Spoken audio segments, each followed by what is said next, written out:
Hi there. Welcome to the Franchise Revolution. On today's program, we are going to be evaluating a franchise that shows over $1.1 million of average annual revenue. So if that sounds good to you, then you're going to want to stick around to see the rest of this program. All right.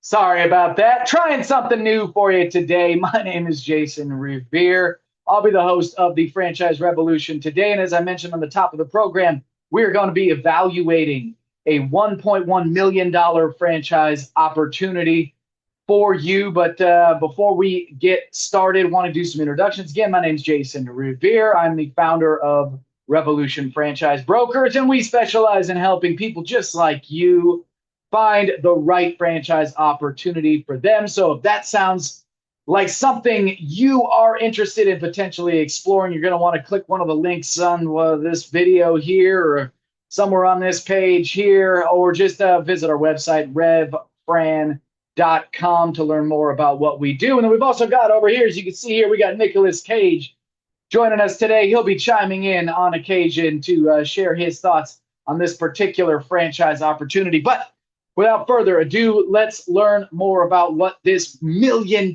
franchise opportunity is. And we're going to be going straight into the gutter to learn what this franchise is. And it is just what I said. It's in the gutter. It's the gutter franchise. It's a franchise called The Brothers That Just Do Gutters. Kind of a long-winded name there. So I'm just going to call it Brothers Gutters from here on out, just for the sake of time. And so that is the franchise we're going to be looking at today. And as I mentioned, there's a lot of things to really like about it. Number one, the revenue is going to be great. We're going to learn about that here in a moment. But what makes me qualified to talk about this type of a franchise, this gutter franchise? What the hell do I know about a gutter business, right? Well, I'm going to share with you a little video here. We don't usually do this on this program, but I would like to at least share this for you. It's going back down memory lane here. And so if you can see my screen, you should be able to see a video here on your YouTube channel. You are watching me watch a YouTube video. Sounds fascinating, I know. Like a parallel universe dimension we're living in here. But we are going to take a look at this. Actually, you know what? I got to redo this share here so you can actually hear it. I'm sure this is ultra fascinating for you. So there we go. But the more I flub up, the longer you get to stick with me. Okay, so as I mentioned, what do I know about guttering? Well, check it out. There's me, fresh-faced little me. Oh boy! Told me because it was plastic, it would last forever. What happened? It fell. Who are you? Oh no! I'm the There's a gutter wizard. I magically appear What's when happening? homeowners like yourself Holy cow! Can you help me? Can you help me? Absolutely. Let's see. I don't know. Holy cow! He did it. He did it. I don't believe it. He created gutters out of thin air. Anyway, I digress. Fun look back down memory lane. That was 10, 15 years ago that we had a guttering company called the Gutter Wizard. It was super fun. We made goofy commercials like that, and people would call and they'd get new gutters on their house with gutter guards and the whole 9 yards. And that's my experience. So anyway, that's not, we're not here to talk about me or the Gutter Wizard. We're here to talk about Brothers Gutters and why I believe it's a good franchise opportunity. I'm just sharing that with you so you understand that I at least have some experience knowing what I'm talking about here. But before we get into anything further here, we need to look backwards before we look forward. So we're going to learn a little bit about the history of our friends at the Brothers That Just Do Gutters, currently known as Brothers Gutters, in our video here, as I mentioned, for time's sake. All right. So the guttering industry, just so you know, for your own knowledge here, this has nothing to do with your success, but it is a big business. It's not not a cottage industry. This is a big business. It's a $6 billion a year industry, is the guttering, gutter replacement, gutter cleaning, gutter maintenance business. The year that this business was founded, they founded this business, the brothers, the Parsons brothers that founded this business. They did so in 1999. It's just a local company in New York. They were going around and, these in New York, and they were doing, I believe they started primarily doing new construction, which is the most idiotic way to do business ever. And they saw that fairly quickly, not super fast actually, because I think it took until about 2008 or so before they pivoted into the just residential and commercial repair, replacement, and maintenance side of the business. New construction is the worst business you can get into. Terrible margins, very low margins. You're constantly bidding on price. It's stupid. Stay away from it if you're looking at getting into business on your own. The money is at, and the margins are at in the replacement and maintenance and repair segment of this type of a business. Anyway, so they started this business in 1999. I say that because they've been doing this for a really long time, 26 years they've been in business. So they sure as hell better know how to help you when you start your franchise business. They've been franchising now for 10 years, a decade in franchising. That's good. That means that they have got that longevity. They're not going to go the way of the buffalo. They're going to be in business for the long run to be able to support you and to help you as you grow. And they've already gone through the first of the acquisitions, as all franchisors do at some point. They were acquired by a company, about a year or so ago. And the brothers Parsons have stayed on to oversee the franchise and the operations. They were just cashing out their equity, right? Smart. It's like if you sold your house, but you still get to live in it. It's pretty cool, right? You get all the equity out of it, but you get to continue living there, doing what you love. And that's exactly what the brothers Parsons do. I can tell you this firsthand because I've had a client who recently purchased this in Los Angeles, California. The Los Angeles, California territory. She bought a 3-territory deal and was able to meet the brothers Parsons and learn all about how much they're going to support her. The franchise itself has 300 units. That is a big, big franchise. So, by the way, chances are it's probably not even available in your area. Sorry to say. But if this is even remotely interesting to you, you better hit us up fast because they grow fast, they go fast. And if your territory is available, it won't be available long. And this is not a sales pitch here. It's just the reality. They have 300 locations. Okay, so do the math here. How many locations can you possibly fit in here? Probably about 900 or so. So they're already a third sold out. You better get a move on.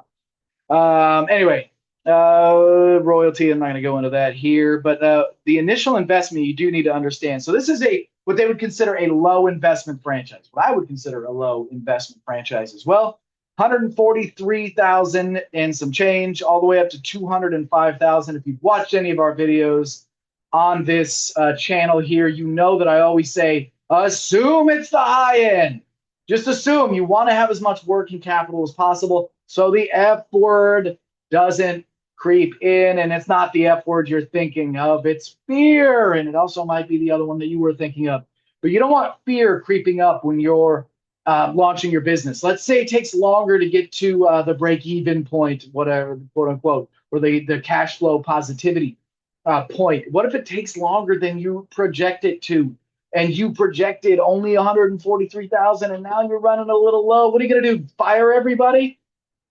Have to call back up your banker and be like, oh, yeah, I need more money. And they're like, yeah, okay. I mean, maybe. Or you got to call up your mom or your dad or something and ask them for money. That's embarrassing. Don't do that. Just plan for it ahead of time. Make sure you've got enough capital. It'll make your life a lot easier. You won't have to think on like scarcity. You're not like, oh man, what if I do this advertising and it doesn't work? No, just start going nuts, man. Advertise like crazy. We're going to get into more and what that looks like here in a bit, but make sure you've got the requisite capital to make this happen. If you're doing an SBA type loan, I've worked through multiple different ones of these with the SBA. They can do really quickly. You can HELOC, home equity line of credit. You can do a 401k ROBS. Not my favorite way of funding a business, but if you got a whole bunch of money sitting in a 401k and that's how you want to do it, that's open to you. And it's a low enough investment. You can just do a personal loan, 10 and 15-year personal loan. And whatever's going to give you the best deal, but we're always happy to help you out with that. Make sure you got at least 205K on that. If you do the SBA or if you do any other type of thing, really the maximum amount of pockets you're going to have to come to the table with is about 40 to 50 grand. And in a lot of cases, a lot less. So How much money can you make? Right. So we're going to be investing about $205,000, as Professor Jason just told us. And Nicolas Cage, by the way, he's agreeing. Look at him. Look how much he agrees with me. He knows you need enough money as possible too, right?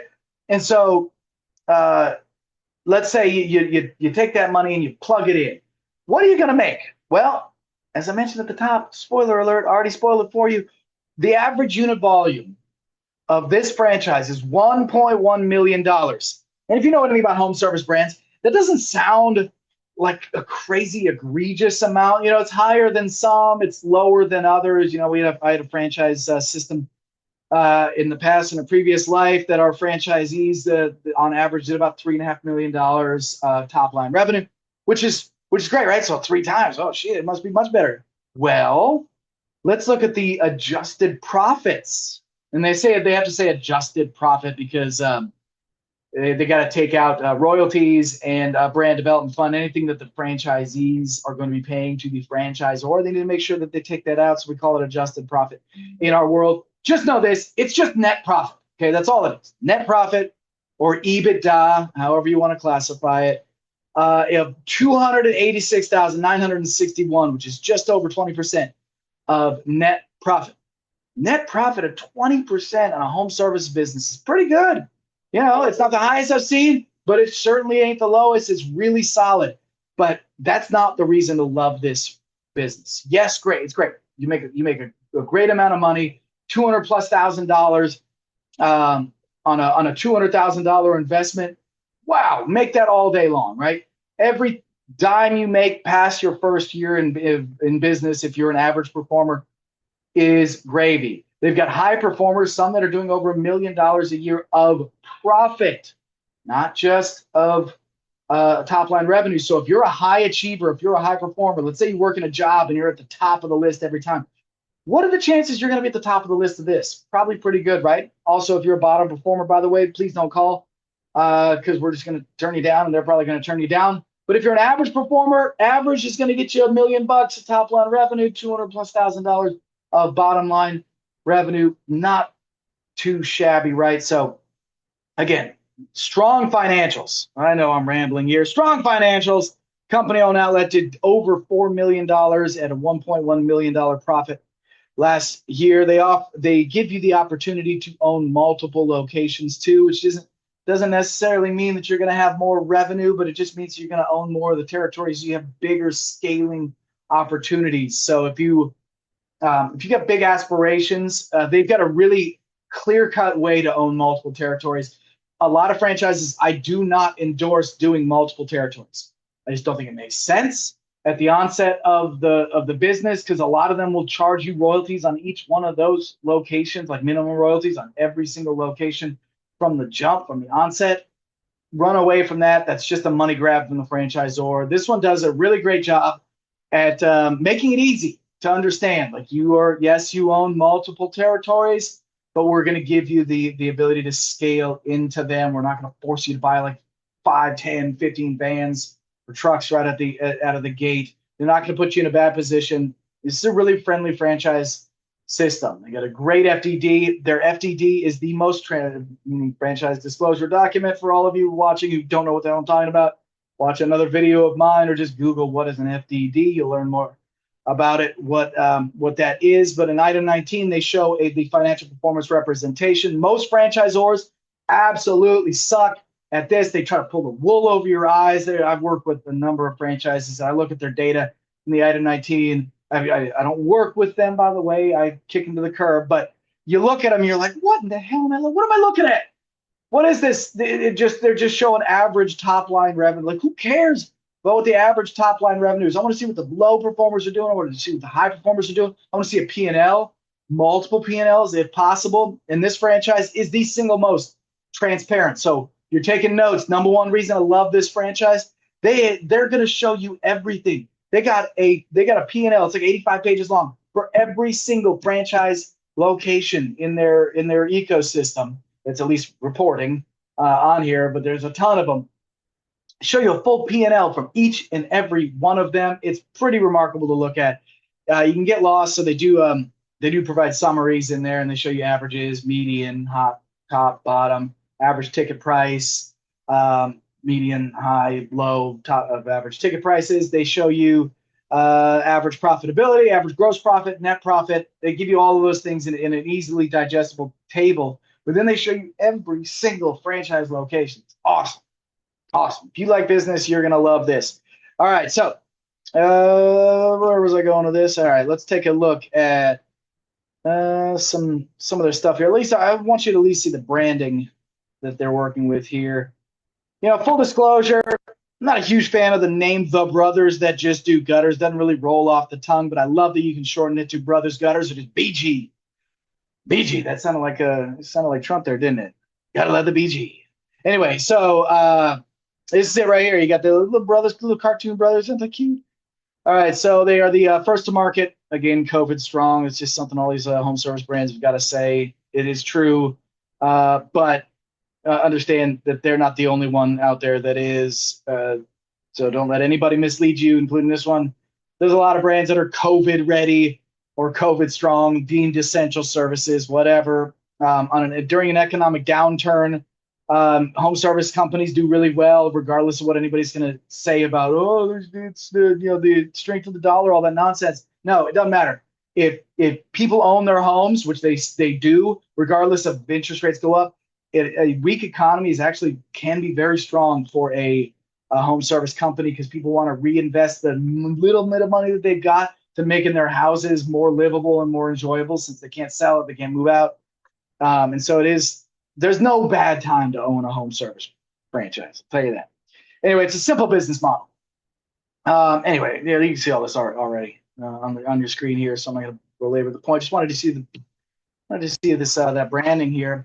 Anyway, so what are some of the reasons I love this? All right, a guttering business. So home service franchises are great, right? They're all over the place. People love them. They call them boring franchises or dirty franchises or whatever the buzzword is they want to throw in there.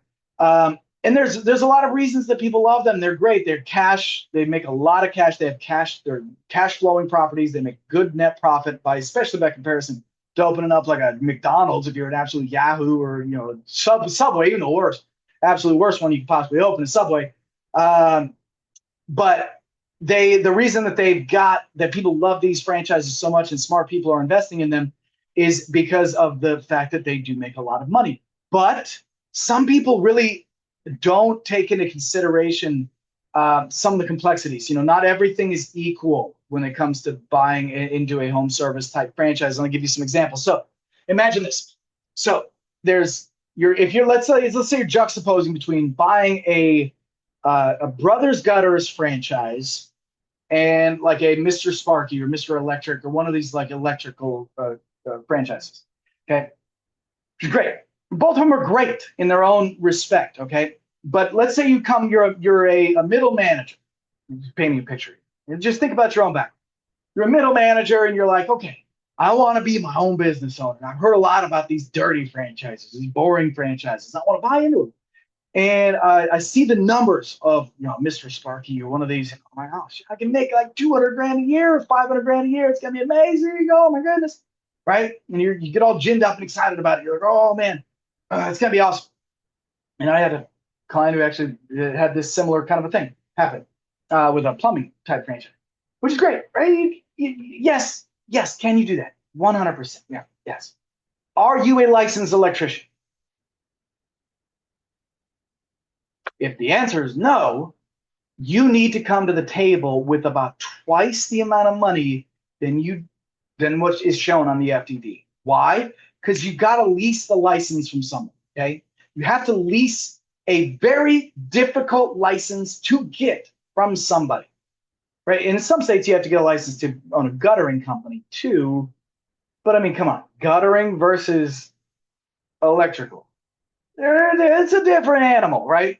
So if your guy that has the license in the electrical license has got you over a barrel, right? You open up your business day one, you are beholden to that license holder. You got it on the side of your vehicle, and you cannot do business without him or her.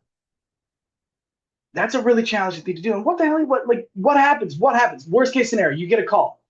and everybody is busy or everybody is on vacation or whatever, and you got a customer that's got an emergency job and you're the only one that can do it, and you don't know jack about electrical stuff, you can't do it. You just can't do it. I don't care how much you try or you think you've learned of YouTube stuff. You just can't. Probably can't legally do it. What about gutters? Okay, let's say you're in California or Florida or any of these states that require like a general contractor's license or something really easy to get, but you still have to kind of use a what do they call them, RME or something, to basically vouch for your company. Okay, let's say you get a call. You're running this business. You get a call in the middle of the night. Who's calling about gutters in the middle of the night? Hey, pop quiz. Nobody. Simpler business. Or they call in the middle of the day and somebody calls off sick. Here's what you need to know about gutters, installing gutters. Here, I'll give you everything you need to know. Are you ready? Water flows downhill. All right, that's it. Now you're a professional gutterer. As long as you know that water flows downhill, you put it in a slight pitch that direction, and you at least have some sort of basic understanding of how to use hand tools, you can probably install every single guttering system that exists without a ton of training. So it's really easy to do. It's a simple business, super, super simple, and very, well, I don't want to get too much into the weeds on this, so I digress. Anyway, it's a very simple business model. You don't have to know a lot of stuff about a lot of stuff in order to be a successful operator of this. So I mentioned at the top of the call, who is a good potential operator for this type of business? Well, you guessed it, people that are good at leading teams or salespeople, okay? There's two types of people that are going to be great at operating this type of business. If you're good at leading a team, if you're great at leading a team, you're inspirational, you understand how to vet people really well, you can read people really well, you can lead them, you can hold them accountable to their key performance indicator metrics, and you're personable, that type of a person is going to kill it in this. And then the other type of person is maybe somebody who's less of a leader of men, a leader of teams, but they're a hell of a good salesperson. Because if you're a hell of a good salesperson, you can go out and you can sell a bunch of stuff while you're learning to be a good leader, right? So those two types of people. Usually good leaders are usually great salespeople too. But it's a simple thing to sell. There's not a ton of competition. It's not like you're starting a roofing company or something that's got a lot of competition to it. So you have to be a really laser sharp kind of a salesperson and whatnot.